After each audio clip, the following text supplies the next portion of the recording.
What are some telltale signs that your direct report is trying to reverse this and make you the author? So there's a common trap. There's several traps in this that make this harder to execute than it sounds. It sounds so simple. Every time I teach this concept, people say, oh my gosh, it's like I know this, but I'm not doing it because there are some traps. One of the traps is the bait and switch trap, which is what you're talking about here. So to author is to be vulnerable. It's really, really important. It's worth me even saying it a second time. To author is to be vulnerable. So let's say you got a team of 5 people and you share this concept with them. 2 of them are going to step right up and say, I've been waiting for this. Like, I've just been waiting to have kind of the gloves taken off and I can like author stuff and come up with ideas and bring them to you. And that's going to be fun conversations. They're not going to get it right the first time, but they're going to love bringing you things. 2 of your folks, they're going to be curious. They're going to do it a little more gently. They're going to kind of wade into the shallow end of the pool, but they're going to do it. And then you're going to have one person, inevitably, who's not going to like this because they don't like the exposure it creates. What if you don't like their idea? What if you think they shouldn't be in that role? What if they can't come up with anything? They would much rather you tell them what to do and then they just do it. So they're sitting more in that editor seat because it's a safer seat. There's no real accountability or exposure. It feels vulnerable. So here's how you know they're going to try and trick you. They're going to use any of these kinds of phrases.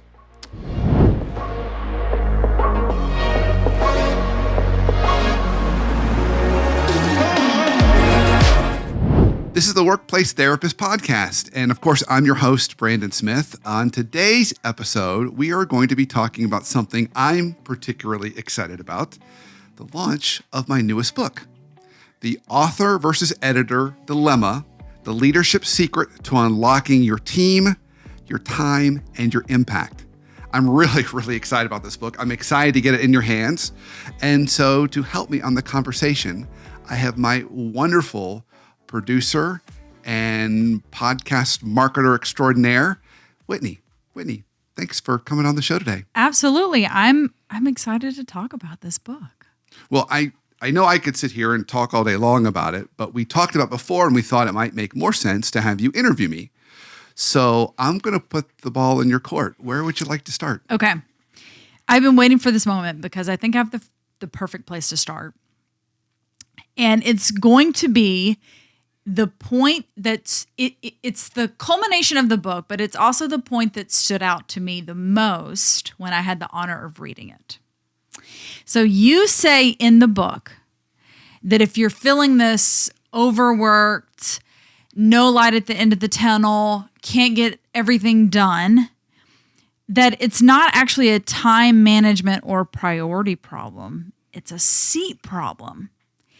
And that was a light bulb for me because I thought, I think probably everyone feels the same way I did. We don't really think about it as a seat problem. We just think about it as, I need to time block better, or I need a different calendaring system, or I just need to get up earlier. But in fact, you say it's actually doesn't have anything to do with that. Nope, not at all. Totally a seat problem. So for those who aren't familiar with me talking about this concept before, the idea behind it is whenever there's a leader and a direct report, in that dynamic, someone always has to sit in the author seat and someone always has to sit in the editor seat. And the trick is knowing which seat to sit in when. So to cut to the chase, if you're a manager or a leader, I want you sitting in the editor seat 80% of the time. And then your direct reports sitting in the author seat primarily, the majority of the time. And that makes perfect sense when you think about your all-time favorite direct reports. They would probably come to you and say, hey, Whitney, there's a problem. Here's what I think we should do about it. I'd love to get your thoughts. They author something for you to edit, which is a better use of your time, and it really helps them grow. We can talk more about that later. But your not so effective direct reports, they're a little sneakier. They're going to say, hey, Whitney, there's a problem. What do you want me to do about it? And as soon as they throw their hands up and say, what do you want me to do about it? Now they're reeling you into that author seat. And now either you're telling them what to do, which takes a lot more time, or you just say, you know what, I know how to do this. And you just grab it from them and you do it. And then when you sit in the author seat, they get to sit in the editor seat because remember, both those seats have to be filled. So when they're sitting in the editor seat, they can cross their arms, sit back and say, well, it's not my fault it didn't work out. I'm just doing what Whitney told me. Or don't look at me. Whitney was the one who actually ended up doing it. So there's no real ownership there.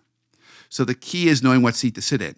And the majority of the leaders that I work with, they sit in the wrong seat too often. They sit in that author seat because it feels like they're saving time by just jumping in and doing it or rescuing their team. Again, we can talk more about that later. But it takes up so much more time and it really prevents their team from stepping up. So yeah, we think it's a time management problem. Well, I'll just prioritize more, block off more time to do the work, but maybe you shouldn't be doing that work that you're blocking off time to doing. So knowing what seat to sit in is key. So I think a good place to start is top down. So let's say we are that leader, that manager. Yeah. Where do we start on this? Like, how do we know what we should be asking of our team? How do we know that 20% that we should keep to author up to, the next person above us? Like, where do we begin in this? Yeah, totally. So there's 3 starting places for this, and kind of in order. So the first one is, I would encourage you to buy the book. And I'm not just saying that as a shameless plug, but it provides the language because you want to start talking to your team about this idea of author editor because it helps to find those roles and those seats. Yes. And what's beautiful about this is people get it like this. It's so sticky. Every client I've even talked to, even just a 5-minute conversation with the CEO, they say, I got it. And I talked to them 6 months later, and turns out everybody in the company's talking author editor. So it's a really simple concept. So get the concept clarified first so people know what you're talking about. Second, so in order, second would be start to make your expectations really clear about what you're looking for. So say, to them, I want you to bring ideas around this. I want you to come up with how we approach it. But the main goals are kind of, this is the why, the what, the when. People have often heard me talk about commander's intent, which comes from the military. You want to establish your commander's intent, your why, your what, your when, but let them dictate the how, okay? And the third step is probably the most important. Every single meeting you have with your direct reports, they have to be bringing something for you to react to. The minute they show up with nothing and they say, so what do you want to talk about today? What they've essentially done is they say, okay, you're authoring, I'm editing. And that's a lot of work for you because now you're driving those meetings and you're telling them what to do and they're just sitting back passively reacting. So they need to be authoring to you, but they're not going to do that until you change that relationship. So you've got to require every time you have a meeting with them, they bring you something and tell them that. Okay, so my expectation is when you come to the meeting, you're not only going to bring me your point of view around what's going on, but author some ideas on what we can do to improve things. And then you and I will talk through it together. And the minute they come without something prepared, you've got to say, well, I can see you're not ready to meet today. Why don't we have our meeting tomorrow or next week and move it? So those are the 3 things. So start off by teaching the language, and you could use the book to do that. Make sure your expectations are clear, your commander's intent, and then ensure that every single time they come to a meeting, they bring something for you to react to, because that will make sure you sit in the editor seat and they sit in the author seat. Okay. So after we get clear on this and who's sitting in what seat, what are some telltale signs that your direct report is trying to reverse this and make you the author? So there's a common trap. There's several traps in this that make this harder to execute than it sounds. It sounds so simple. Every time I teach this concept, people say, oh my gosh, it's like I know this, but I'm not doing it. Because there are some traps. One of the traps is the bait and switch trap, which is what you're talking about here. So to author is to be vulnerable. It's really, really important. It's worth me even saying it a second time. To author is to be vulnerable. So let's say you got a team of 5 people and you share this concept with them. 2 of them are going to step right up and say, I've been waiting for this. Like, I've just been waiting to have kind of the gloves taken off and I can like author stuff and come up with ideas and bring them to you. And that's going to be fun conversations. They're not going to get it right the first time, but they're going to love bringing you things. 2 of your folks, they're going to be curious. They're going to do it a little more gently. They're going to kind of wade into the shallow end of the pool, but they're going to do it. And then you're going to have one person, inevitably, who's not going to like this because they don't like the exposure it creates. What if you don't like their idea? What if you think they shouldn't be in that role? What if they can't come up with anything? They would much rather you tell them what to do and then they just do it. So they're sitting more in that editor seat because it's a safer seat. There's no real accountability or exposure. It feels vulnerable. So here's how you know they're going to try and trick you. They're going to use any of these kinds of phrases. I'm confused. I'm not really clear on exactly what you expect of me. Can you maybe share a little more about your expectations? I just don't know if I can do this without your help. Anything like that where you find yourself almost feeling like you need to jump in and rescue them, those kinds of phrases, you get that feeling. Those are all designed to get you sitting in the author seat. So most managers might fall into those traps once, but if you find yourself every time in the meeting and you're asking them to bring something and they don't bring anything, or they bring something that is exactly what you said, there's nothing kind of really new in it, then those are signs they're really uncomfortable and they're trying to trick you into it. Because the three traits of the author are they take ownership, they show initiative, and they display critical thinking.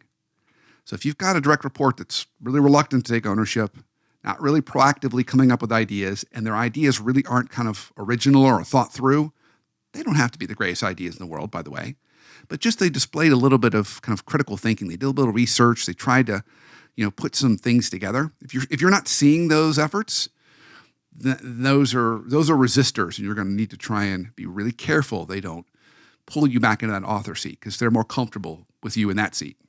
Okay. So let's dive a little deeper there. Let's say that we have that one that doesn't feel safe. Yeah. How do leaders and managers foster that psychological safety, right? Because if author versus editor is a fairly new concept, it could almost sound like you're going to author a document and I'm going to take my big red pen and go through and mark that up, which, could make you feel bad because you're like, well, I did the thing I authored up and you edited down. How in that editing can the leader kind of foster that safety? So there's a couple points you have in here. First, so I'm going to talk about the first point. The first point is there is a difference between being an editor and a critic. Big difference between being an editor and a critic. An editor is a coach. So for example, with this book, as with my prior book, I hired a book coach, Kathy Fyock. And Kathy's job is to make me a great writer and make my book a really good book. She's not there to redline it, and she's not there to take it away and say, Braden, I'm taking your book back. I hate chapters 3 through 5. I'm rewriting them for you. No, her job is to really provide me positive feedback and then guidance, okay? Not redline everything. And so sometimes people can confuse editor with critic, which is I'm just going to write scathing reviews and just redline everything, which is very demotivating. So as a coach, you want to practice the improv idea of yes and. So acknowledge all the good stuff first. Here's all the stuff I love about what you brought me. And here's some things that you brought me that let's talk about because maybe there's some opportunities to make this better next time. So reinforce that positive momentum. And then offer any coaching on anything that you might want to refine with the idea that each time they bring something to you after that, it's going to get a little bit better until eventually they're doing it just like you would. And you can just say, wow, this is perfect. Like I've got nothing to add. Go forth and make this happen, which is great. So that's one side of this.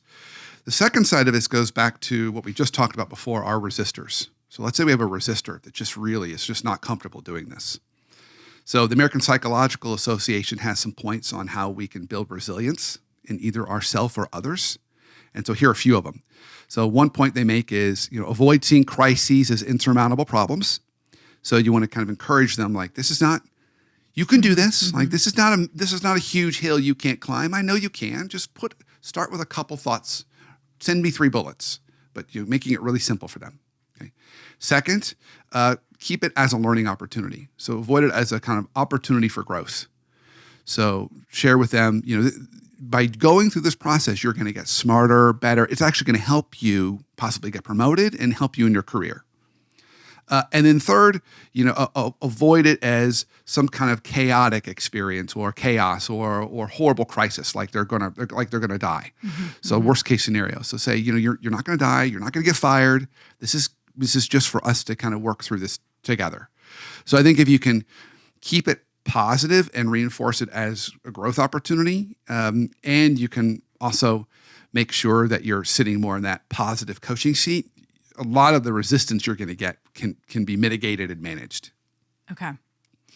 So looking at it from the leader's side then, you mentioned in the book that on the leader side, this can be difficult to allow the direct reports to author because as a leader, likely their authoring up is what helped them get the position that they're in. And then if they continue to save the day for their team, that's a good feeling, right? Like we feel good when we save our team or prevent some sort of pain in our team's experience. So how does a leader combat that? Yeah, it's a great question. So if you're listening to this right now and you're in any kind of leadership position, whether it's manager, senior director, senior director, VP, whatever it happens to be, you got promoted because you're a natural author. Mm-hmm. You naturally took ownership of a situation, you showed initiative, displayed some critical thinking, and started solving problems. And someone in that organization pointed to you and said, oh my gosh, that person's great. We need to promote her or him. So you're a natural author. And you got reinforced and rewarded for being an author. Mm-hmm. And that's great. But the challenge is we tend to, as natural authors, we author everything that's around us in a 360-degree way. We author up, which can be good, although we can talk more about how to do that better. Most leaders don't do it as good as they could. We author to the left and right, which can be challenging sometimes, but then we also author down, which is bad. Because now we're doing things for our teams and we're rescuing our teams. And so when we throw on that superhero cape and we jump in and we save the day and solve the problem, they say, oh my gosh, Whitney, Brandon, I'm so glad you did that.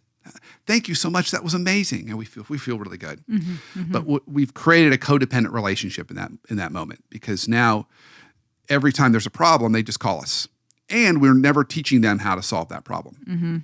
So I had a leader I was coaching some years ago, amazing leader. I was doing all these 360 interviews on this leader. And in the company he was in, they all said to me, oh my gosh, this leader could be the next greatest leader here, the next CEO, if he really wanted to be.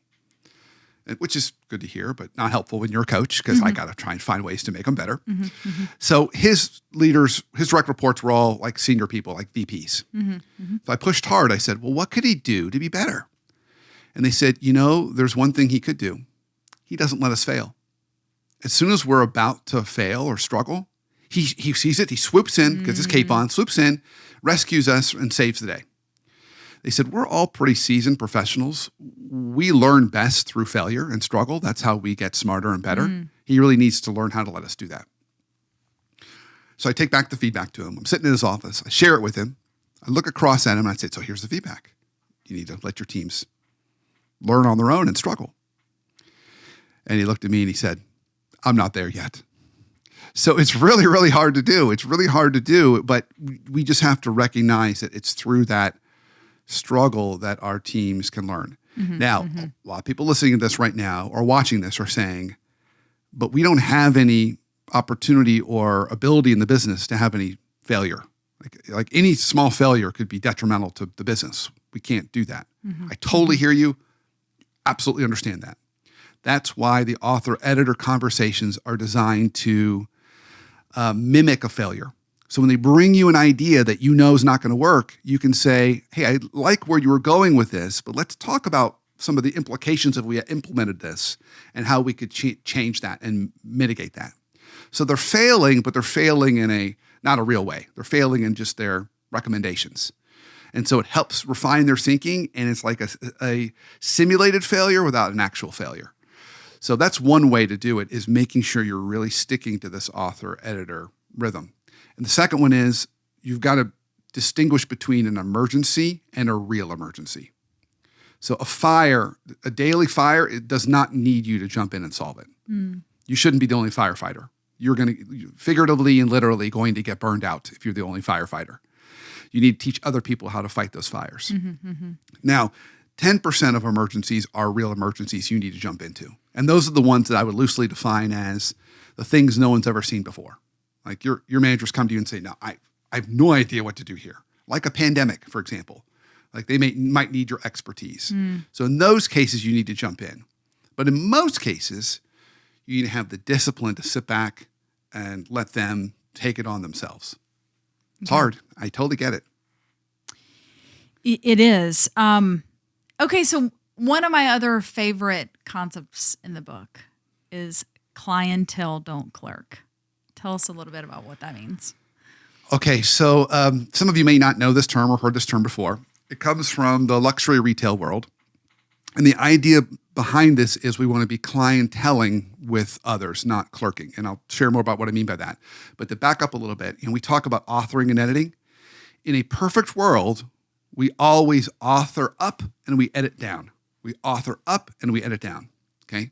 So we've already talked about how we need our teams to author up to us and we edit down.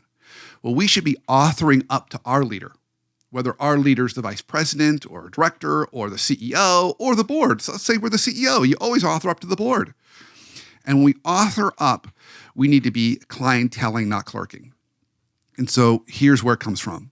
So when the luxury retail world started undergoing transformation with e-commerce, one of the leaders in that space told me, they said, we always prided ourselves on being great merchants, having like the best products and the most beautiful products.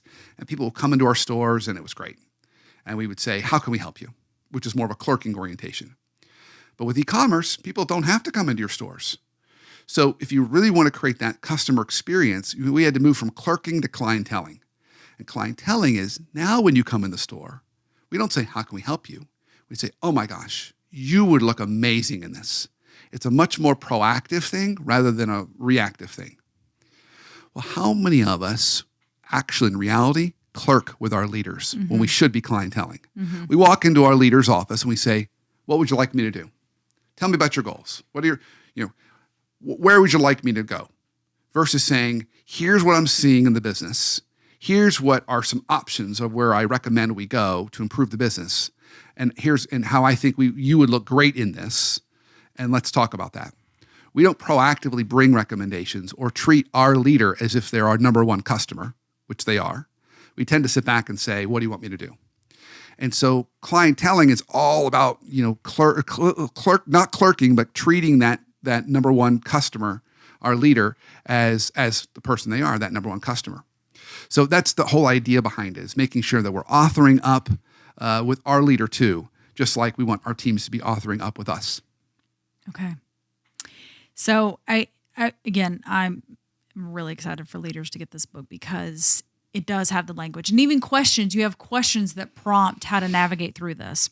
So at the end of every chapter. Yes.